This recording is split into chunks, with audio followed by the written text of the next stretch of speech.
Halo, selamat datang di channel saya. Oke, pada kesempatan kali ini saya akan membahas bagaimana caranya kita bekerja di pertambangan, terutama pertambangan batu bara. Ya, video ini saya buat untuk tujuan itu, tapi latar belakangnya adalah dulu saya sempat upload video ya 2 tahun yang lalu, tahun 2018 ataupun 2017 saya lupa. Jadi saya ngupload video tentang mengasih atau memberi kejutan ke istri saya gitu. Jadi judulnya pekerja tambang yang ngasih kejutan ke istrinya pada saat hamil. Nah, di video itu ada beberapa komen, tapi komen yang paling banyak atau kebanyakan adalah komen bagaimana tentang cara bekerja di batu bara ataupun di tambang batu bara, bukan komen tentang tindakan romantis tersebut.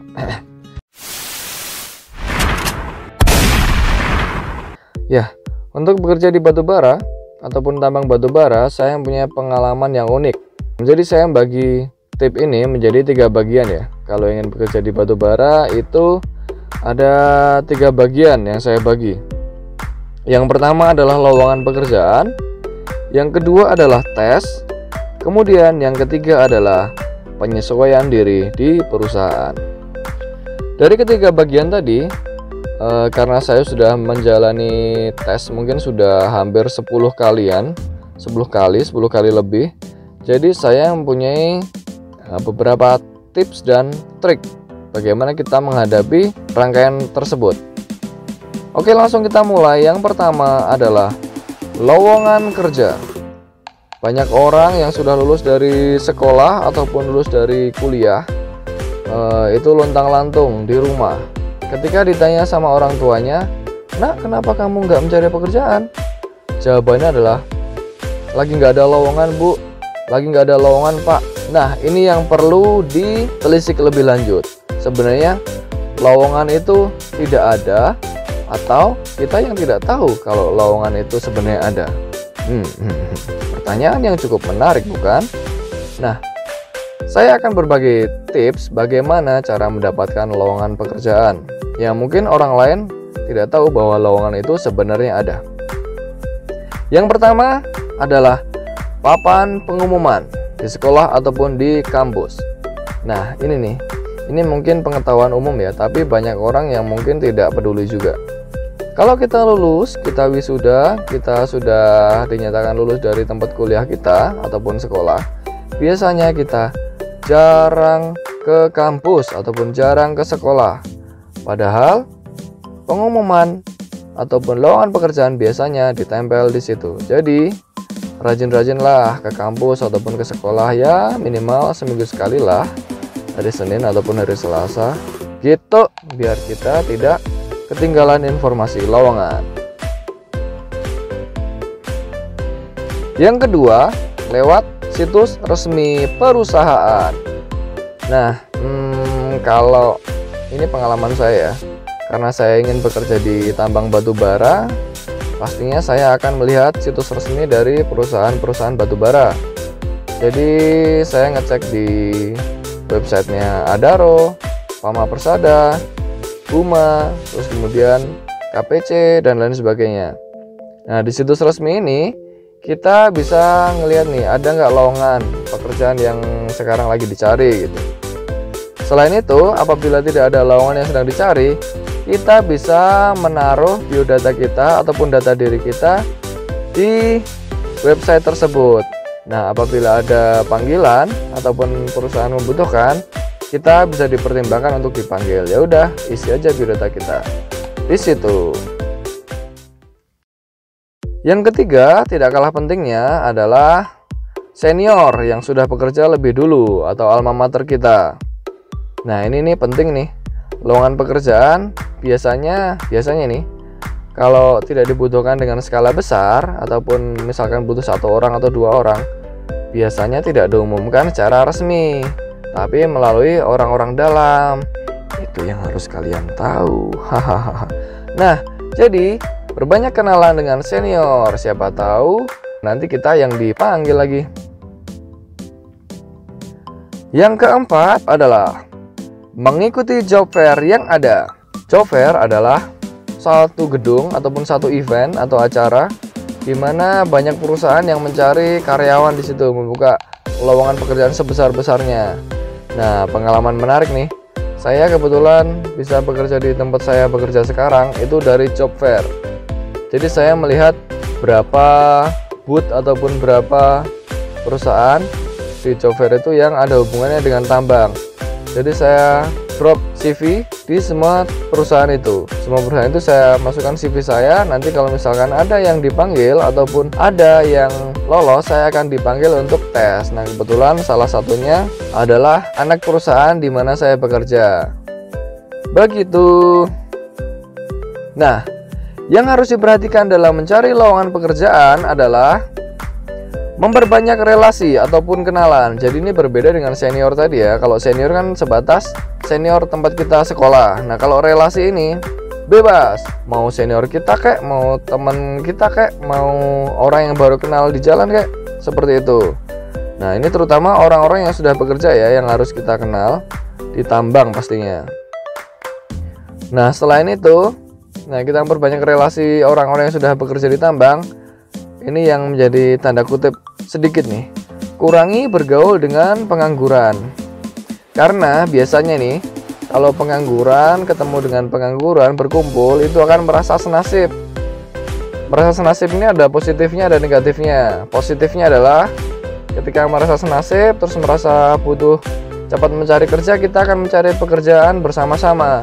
Nah, jeleknya nih, kalau sudah timbul rasa putus asa, biasanya kelompok pengangguran ini akan saling menjatuhkan ataupun saling membuat malas. Misalkan ada satu orang ingin mencari pekerjaan, yang satunya bilang, alah paling sama kayak kemarin lagi, kita udah nyari susah-susah gak keterima juga. Nah, disitulah buruknya. Maka dari itu kita harus bukan pilih-pilih teman, tapi pilih-pilih kondisi dalam bergaul ya. Yang selanjutnya adalah hati-hati terhadap penipuan lowongan pekerjaan. Pengangguran adalah sasaran yang paling empuk bagi penipuan.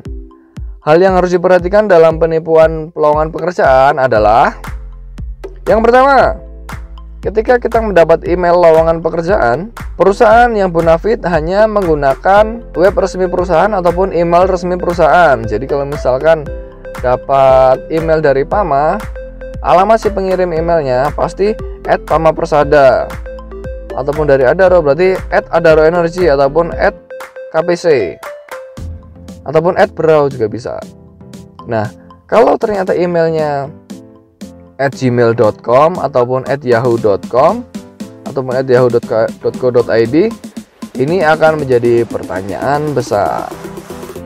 Yang kedua, biasanya lowongan penipuan akan meminta kita mentransfer uang ke perusahaan dengan dalih sebagai transportasi travel. Nah, nanti akan digantikan pada saat kita sampai di tempat wawancara. Nah, ini hati-hati teman-teman. Kadang-kadang kita berpikiran, wah ini kan dari perusahaan nih travelnya, dan di surat di emailnya ini sudah ada ketentuan 3 hari di sana, terus kemudian travelnya pakai travel ini, silahkan transfer uang ke rekening ini, nanti akan diganti pada saat tes. Nah, ataupun akan dipotong pada saat gaji pertama kita bekerja. Hati-hati. Perusahaan yang bonafit tidak akan bekerja sama dengan travel. Kalaupun bekerja sama dengan travel, itu nanti travelnya adalah travel yang memiliki integritas bagus ataupun memiliki citra yang bagus. Begitu, hati-hati ya teman-teman ya. Jadi kepada teman-teman semua yang masih pengangguran, ayo kita cari lowongan kerja sebanyak-banyaknya. Itu tadi tips yang bisa saya bagi tentang lowongan pekerjaan. Untuk yang kedua, bagaimana caranya bisa lolos di tes perusahaan ataupun tes wawancara kerja ataupun tes psikotes. Dan yang ketiga adalah tentang bagaimana penyesuaian diri di perusahaan yang baru, akan saya bagikan di video selanjutnya. Jadi jangan lupa subscribe channel ini, like jika ini memang berguna ataupun bermanfaat, kemudian share, bagikan kepada teman-teman yang masih menganggur supaya menjadi inspirasi mencari pekerjaan. Terima kasih. Assalamualaikum. Dadah. Halo, selamat malam. Kembali lagi di video yang kedua, video tentang tips dan trik bagaimana bekerja di tambang. Kemarin aku sudah upload di video yang pertama ya. Video yang pertama itu tips bekerja di tambang, item 1, yaitu tentang lowongan pekerjaan. Di situ aku jelasin bagaimana caranya kita mendapat lowongan pekerjaan. Di link yang aku bagikan itu banyak tanggapan yang nggak sesuai harapan. Contohnya gini, jadi aku nge-share linknya, terus mereka komentarnya seperti ini. Ya nggak mungkin 100% bisa keterima, zaman sekarang harus ada orang dalam. Nah, orang dalam minta maksud tuh ya senior, kemudian relasi, seperti itu. Terus kemudian ada juga komentar yang bilang daftarnya di mana, padahal di videonya sudah aku jelasin ada link ataupun bagaimana cara kita mendaftar lowongan pekerjaan, tapi masih ada pertanyaan seperti itu artinya videonya belum ditonton ya. Nah, jadi harus video itu ditonton. Di situ dijelaskan bagaimana caranya mendapatkan lowongan pekerjaan untuk di tambang. Dari beberapa link yang aku share, reaksinya cukup banyak ya, cukup banyak reaksinya, view-nya juga cukup banyak. Cuman ketika aku mau membuat video lagi, video yang kedua ini, aku tanya nih di link itu, kalau aku mau buat video lagi, adakah pertanyaan dari kalian yang bisa aku jawab sebagai pengalaman aku di bekerja di tambang gitu ya. Ternyata jawabannya minat. Oke, setelah video yang kemarin, ini adalah lanjutan video yang kedua. Di sini aku bakal membahas tentang tes. Setelah kemarin lowongan, terus kemudian ini aku akan membahas tes. Nanti yang ketiga aku akan membahas tentang penyesuaian diri. Oke, untuk tes sendiri, nah, aku buka contekan dulu ya, karena ini nggak lip sync kayak kemarin. Ini video live delay gitu ya. Jadi untuk tes, ini aku bagi menjadi 4 bagian. Yang pertama adalah administrasi, yang kedua adalah psikotes, ketiga adalah wawancara, yang keempat adalah MCU. Apa itu keempat item tersebut? Mari kita bahas. Yang pertama, administrasi. Jadi di dalam administrasi ini harus kita pelajari adalah berkas-berkas yang akan kita bawa ke pendaftaran. Ketika kita sudah dapat lowongan, kita mau melakukan tes, itu ada seleksi administrasi dulu. Yang kita bawa itu apa? Yang kita bawa adalah CV, transkrip nilai, ijazah, biodata, dan yang paling penting adalah kesesuaian antara studi kita dengan lowongan yang dibutuhkan. Jadi misalkan yang dibutuhkan adalah teknik geologi, praktis kalian juga harus kuliah di jurusan geologi. Gak bisa misalkan yang dibutuhkan adalah geologi, kalian daftar dari jurusan teknik mesin, itu gak bisa. Jadi yang pertama, secara administrasi kita harus sesuai jurusan apa yang dimaksud dan jurusan apa sebenarnya kita. Gitu, untuk administrasi itu aja ya. Yang kedua, ini banyak orang yang gagal di psikotes. Psikotes itu apa? Psikotes adalah tes untuk mengetahui karakter dari calon karyawan.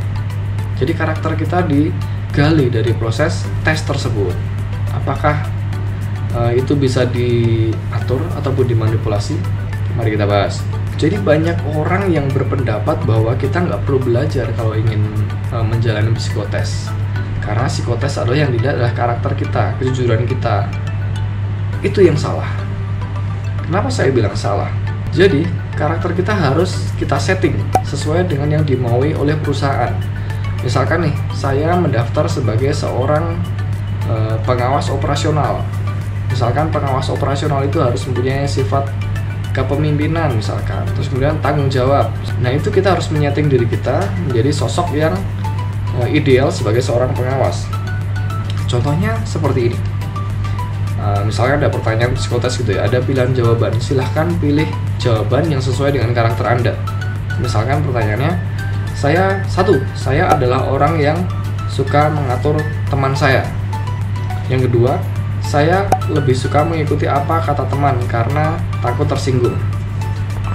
Dari dua pertanyaan ini, misalkan kalau jujurnya dalam kita bergaul, kita adalah tipe nomor 2, yaitu orang yang lebih suka mengikuti apa kata teman karena kita takut tersinggung, maka kita tidak akan diterima. Karena sebagai seorang pemimpin kita harus bisa mengatur orang. Meskipun kita dalam keseharian ikut teman, ingat, meskipun kita dalam keseharian ikut teman, kalau kita memilih nomor 2, kita tetap gak akan diterima sebagai seorang pengawas. Jadi kita harus memilih nomor satu, yaitu saya orang yang suka mengatur teman. Terus dalam psikotes, tesnya ada banyak. Ada yang suruh gambar, kemudian suruh mencari kesamaan gambar, kemudian menghitung angka di koran, dan lain sebagainya. Semua harus dipelajari dulu supaya kita nggak kaget pas nanti tes kan. Karena ya saya sudah mengalami psikotes berkali-kali.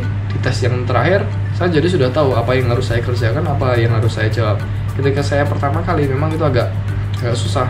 Ketika ngitung koran harus ritmenya harus seperti apa, menggambar harus menggambar apa, itu kita tidak akan punya cukup waktu jika kita belum belajar sebelumnya. Nah, yang paling penting dalam kita akan menghadapi psikotes adalah sarapan dan istirahat yang cukup. Kenapa sarapan? Karena psikotes itu memerlukan tenaga yang sangat banyak, sangat luar biasa. Satu kali psikotes biasanya menempuh atau memakan waktu sekitar 4 jam non-stop tanpa istirahat, otak kita diperas. Jadi kalau kita nggak sarapan dan istirahat yang cukup, kita tidak akan bisa, tidak akan maksimal. Oke, next.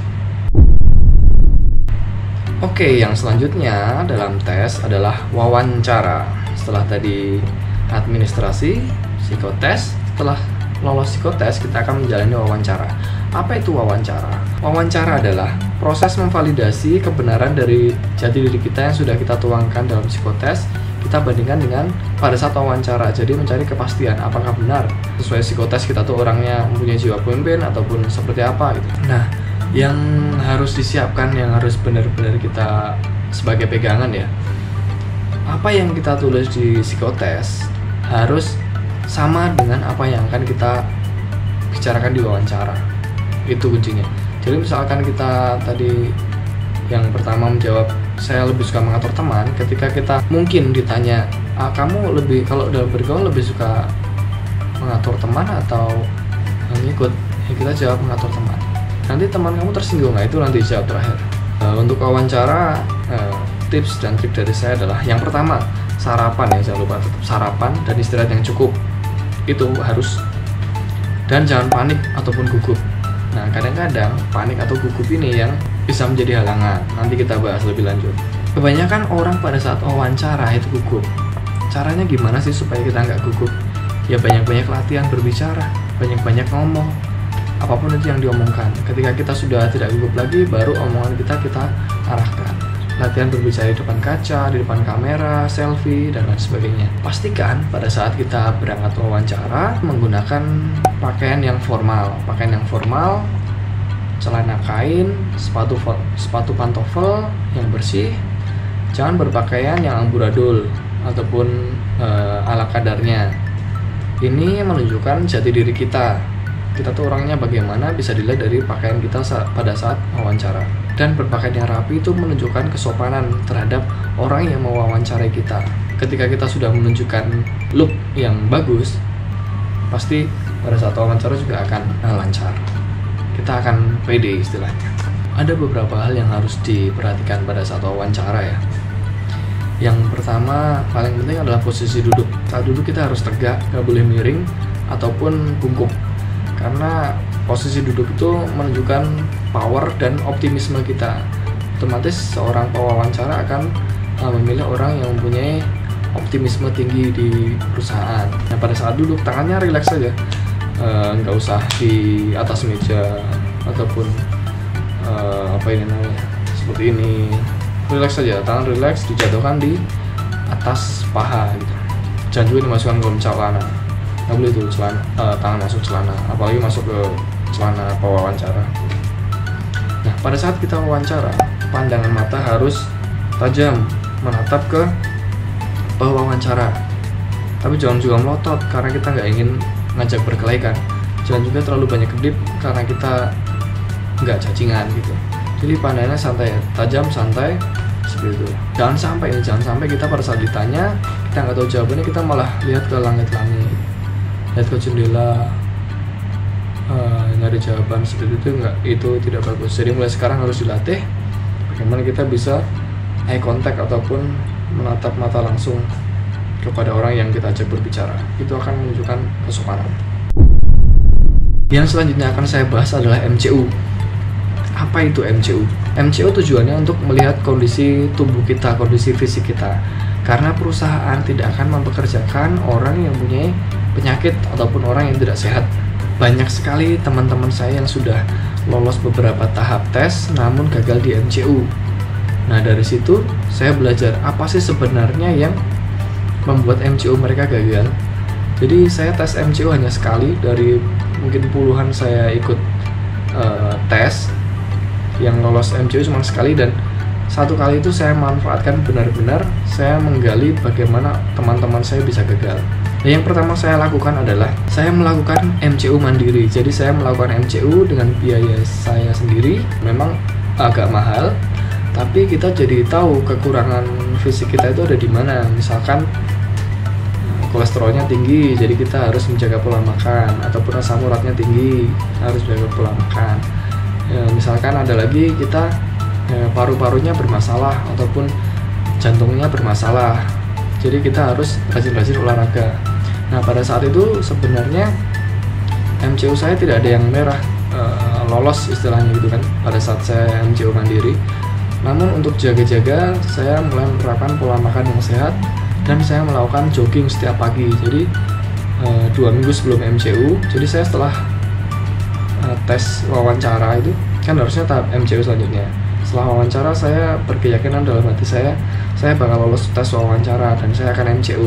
Nah, mulai dari hari itu saya melakukan jogging setiap pagi keliling kampung bersama ibu saya naik sepeda, saya jogging sekitar mungkin 5 km setiap pagi. Jadi itu yang saya lakukan, minum air putih yang banyak, terus kemudian menjaga pola makan. Alhamdulillah pada saat MCU tidak ada kendala yang berarti, dan saya bisa diterima di tempat kerja saya yang sekarang.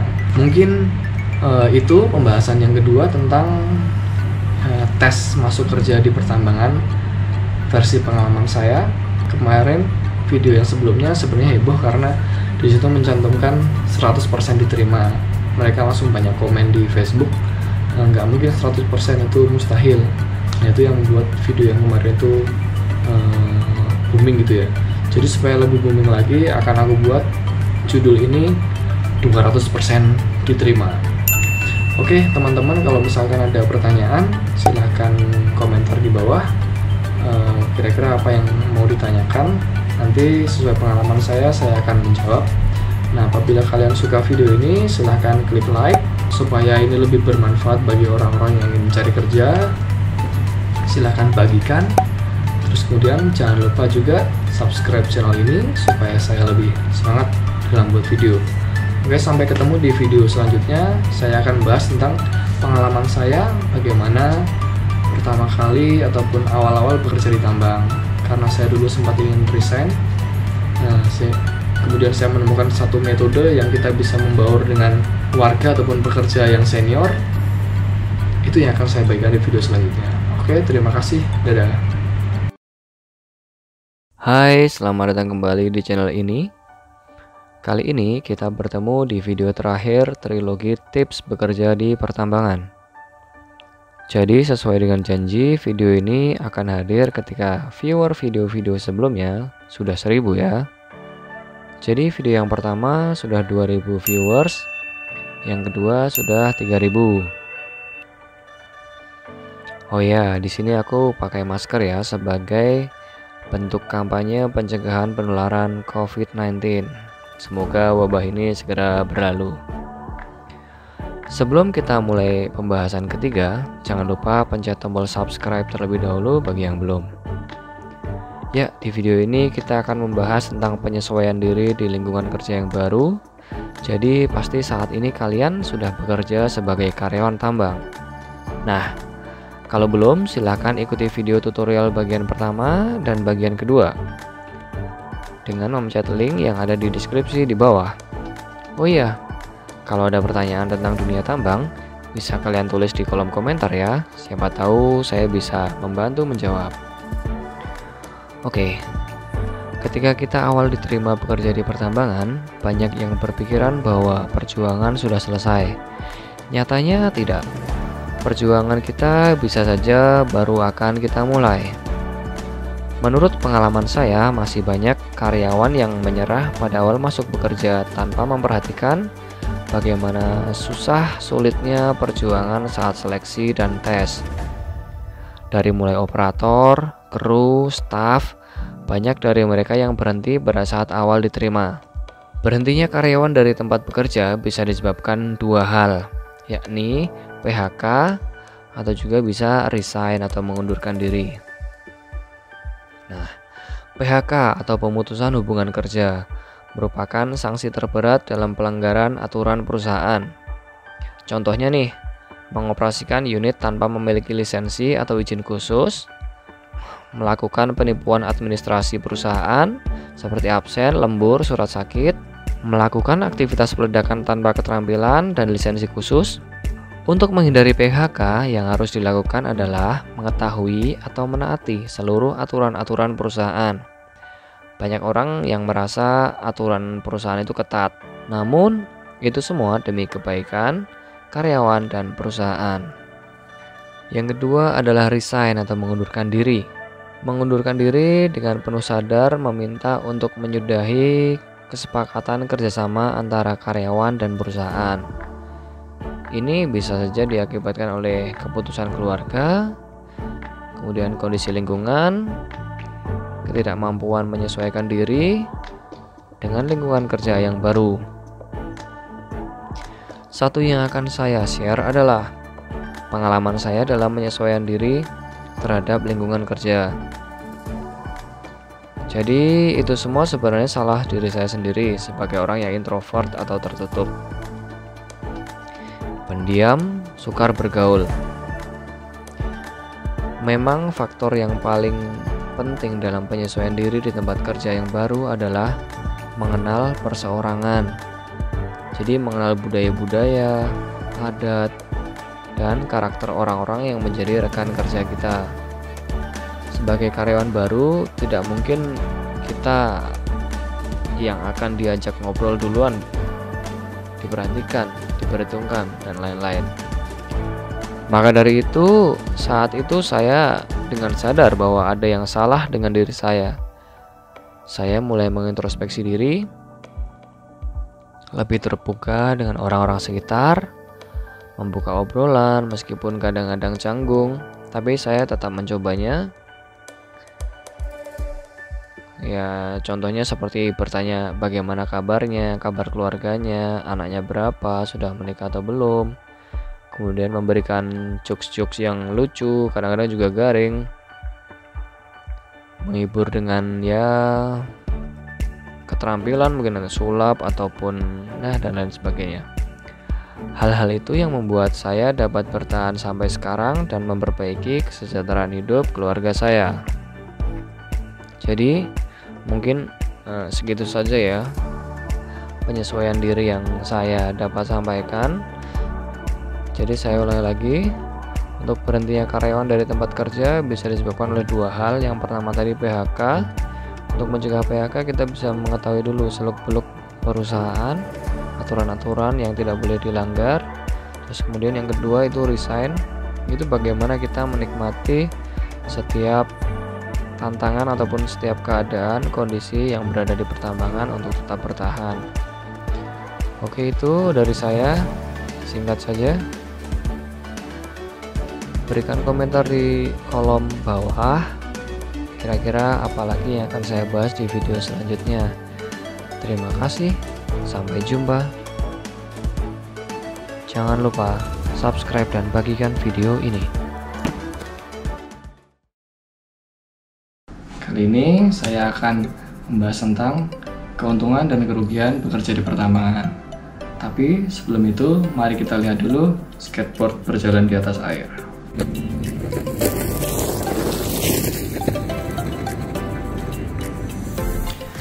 Oke, seperti yang saya sudah sampaikan tadi, kali ini kita akan bahas keuntungan dan kerugian bekerja di pertambangan.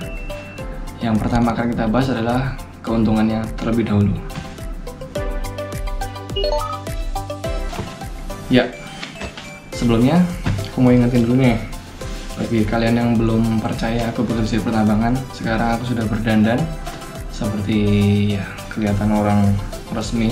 pakai batik, dan aku di sini juga menggunakan main permit izin masuk ke pertambangan punya Kuni, ini perusahaannya. Nah, berbicara tentang keuntungan bekerja di pertambangan, ada 5 hal yang ingin aku sampaikan. Yang pertama adalah peningkatan citra.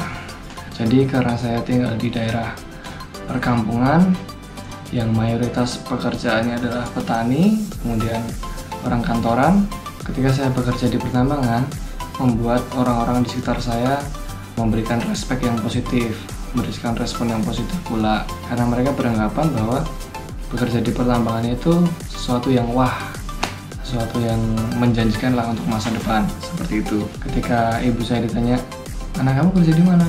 Di pertambangan. Wah, hebat ya. Nah, ada kesan seperti itu. Nah, yang kedua ini mungkin juga sudah beberapa orang ada di pikiran mereka, ada di pikiran beberapa orang bahwa bekerja di pertambangan itu tidak jauh-jauh dari masalah uang. Ya, penghasilan. Penghasilan untuk fresh graduate dulu ketika saya masuk akan saya bocorkan langsung, karena kalau di channel lain biasanya hanya mengira-ira, tapi kalau saya bocorkan nominalnya pada saat itu 2013 basicnya saja 5,5 juta pada saat itu. Ya, sekarang saya sudah 7 tahun bekerja, ada peningkatan yang signifikan seiring dengan kenaikan golongan dan adanya tunjangan.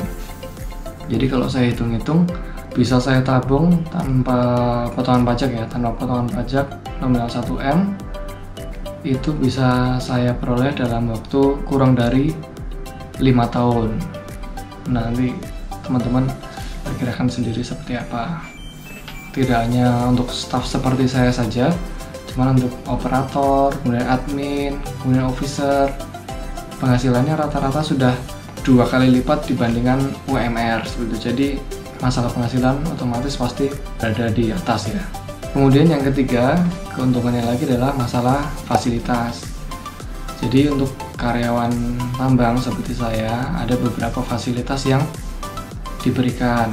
Yang pertama, untuk orang yang tinggal di luar daerah disediakan mes, menginap secara gratis. Mes, laundry, fasilitas olahraga seperti apa? Seperti lapangan bola, futsal, golf, kemudian pingpong, fitness. Kemudian ada juga fasilitas transportasi. Jadi untuk orang luar daerah, penerimaan pusat itu diberikan fasilitas pulang pergi selama dari site ke tempat tinggal itu dikasih fasilitas darat dan fasilitas tiket pesawat. Jadi semuanya gratis. Tiket pesawat gratis, transportasi dari site ke Balikpapan gratis. Terus kemudian yang keempat adalah adanya fasilitas kesehatan. Jadi kita karyawan tambang diberikan fasilitas medical check up 1 kali setiap tahun. Jadi kita bisa tahu kondisi tubuh kita setiap tahun, adakah peningkatan kesehatan ataupun penurunan, dan hal apa yang harus dilaksanakan atau dilakukan untuk menanggulangi penurunan kesehatan. Misalkan asam uratnya naik, apa yang harus dilakukan, kemudian kolesterolnya naik, apa yang harus dilakukan, seperti itu. Bahkan fasilitas pengobatan itu plafonnya lumayan tinggi ya. Jadi ketika kita berobat, uangnya bisa dideklarasikan di perusahaan pada plafon tertentu. Terus kemudian untuk perawatan itu semuanya gratis. Perawatan seberapapun besarnya digratiskan. Operasi mata misalkan itu digratiskan. Terus kemudian keuntungan yang kelima adalah mendapat pengalaman baru di tempat tinggal baru. Contohnya seperti saya yang dulu hanya anak kampung yang bergaul di sekitar kampung.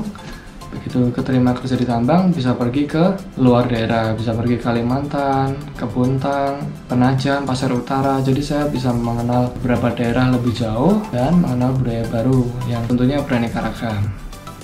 Nah, itu tadi untuk keunggulannya atau keuntungannya bekerja di pertambangan. Selanjutnya, di mana ada kelebihan, di situ pula ada kekurangan. Jadi kita akan membahas kekurangan saat bekerja di pertambangan.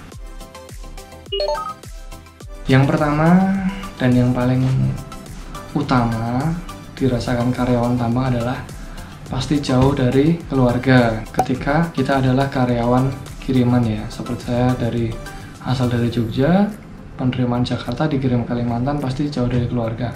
Meskipun sebenarnya kita bisa membawa keluarga kita ke tempat kerja kita sih, cuman karena satu dan lain hal mungkin ada beberapa karyawan yang memilih untuk tidak membawa keluarganya. Yang kedua, kekurangannya adalah di pola kerja. Nah, pola kerja ini biasanya bekerja untuk yang non-shift seperti saya bekerja 12 jam. Mulai kerja jam 6 misalkan, nanti pulang juga jam 6. Nah, mulai kerja jam 6 itu pasti berangkatnya nggak mungkin jam 6, kurang lebih 45 menit sebelum. Jam 5.15 atau 5.30 sudah siap berangkat. Dan kemudian nanti jam 6 pulang, sampai di mes pasti jam sekitar setengah 7 lebih atau jam 7 kurang. Nah, istirahatnya sangat terbatas. Namun sebenarnya masih tercukupi, kita bisa istirahat 6-7 jam. Selain itu, kita diberikan waktu kerja biasanya 6 hari kerja, 1 hari off. Operator biasanya ada yang 2 shift, ada yang 3 shift. Terus kemudian untuk masa kerjanya biasanya dinasnya 56 hari untuk staff dan 14 hari cuti reguler, belum ditambahkan cuti tahunan yang biasanya bisa nambah 3 hari. Kemudian untuk operator biasanya 70 hari kerja di site, kemudian 14 hari cuti reguler, belum ditambahkan cuti tahunan. Itu yang kedua, jadi lumayan panjang juga ya waktu kerjanya dibandingkan waktu kita cutinya hanya 14 hari saja. Yang ketiga, kerugiannya adalah tingkat stres bekerja di pertambangan yang lumayan tinggi. Jadi semakin tinggi jabatannya, tentunya tuntutan dari perusahaan semakin tinggi pula. Nah, di situ stresnya agak lumayan tinggi. Jadi pintar-pintar kita bagaimana memposisikan diri kita. Tidak hanya seorang staf ataupun orang yang punya jabatan, operator pun juga mempunyai tingkat stres yang lumayan tinggi karena adanya pembatasan jam bersosial, kemudian pembatasan kegiatan, terus kemudian area mes yang kadang-kadang beberapa hal tidak boleh dilakukan. Hal itu bisa membuat stres dari karyawan lumayan tinggi. Apalagi seperti sekarang nih, di saat pandemi corona, yang cuti sementara nggak bisa pulang ke Jawa, terus kemudian yang harusnya waktunya cuti diganti dengan cuti 3 hari di mes, dan lain sebagainya. Nah, yang keempat, kerugiannya adalah biasanya nih untuk tambang-tambang yang baru buka itu tempatnya terpencil, jadi kadang-kadang susah sinyal, fasilitas MCK belum memadai. Tapi itu hanya di perusahaan-perusahaan yang masih berbuka. Kalau udah yang settle seperti Kikideko, KPC Adaro, dan IMM Bontang, hal itu sudah tidak ada. Bahkan sinyalnya pun mungkin sudah 4G kalau sekarang. Yang kelima ini mungkin yang paling besar juga kerugiannya, yaitu resiko kerjanya sangat tinggi karena kita berhubungan dengan alat berat, alat yang besar, area yang berdebu, area kerja yang panas, area dekat dengan bahan peledak, mungkin penanganan limbah B3. Jadi resiko kerjanya sangat tinggi. Tapi asalkan kita menaati ataupun mengikuti aturan yang sudah ada, mengkondisikan tempat kerja kita sesuai dengan standar yang semestinya, hal itu seharusnya sudah bisa kita minimalisir. Oke, jadi itu tadi 5 keuntungan dan 5 kerugian ketika kita menjadi karyawan tambang. Ini adalah gambaran untuk kalian yang ingin bekerja di tambang seperti apa. Jadi tidak hanya melihat keuntungannya saja, tapi juga bisa mengetahui kerugiannya. Tidak hanya melihat kerugiannya saja, ketidakenakannya saja, tapi juga bisa melihat keenakannya. Mungkin itu ya video yang kali ini, singkat saja. Terima kasih atas perhatiannya. Dadah.